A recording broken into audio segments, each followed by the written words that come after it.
to a big story today. The SEBI board meet is on the 12th of September. What is the agenda at the board meeting? Charu, my colleague, joins us to tell us more. Charu, what are you picking up with regards to where the SEBI board meet, which is scheduled for the 12th of September, telling you in terms of the agenda?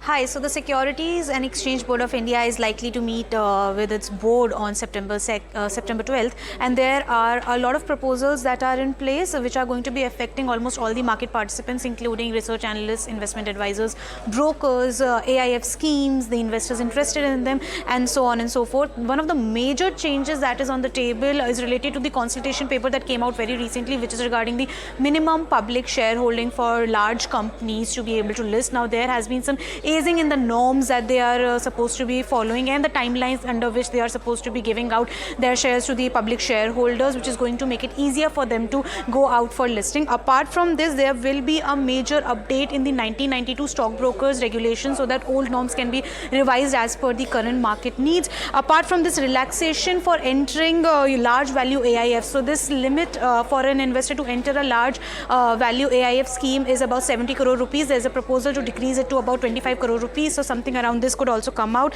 Apart from this, there have been some proposals to increase the Indian investor participation in the FPIs. Apart from this, new AIF category for accredited investors. Now, these accredited investors are people who are going to be fulfilling more conditions. These are basically going to be high net worth individuals. Apart from this, there is going to be some relaxation in the norms that are being followed by investment advisors and research analysts in terms of their education and other requirements to be able to give a boost to the industry in a manner. And so there are several other proposals on the agenda which we will be bringing to you soon. Thank you so much, Charu, for that. So this becomes absolutely crucial as well in terms of where the board meet goes, because a lot of things that will be discussed from here on.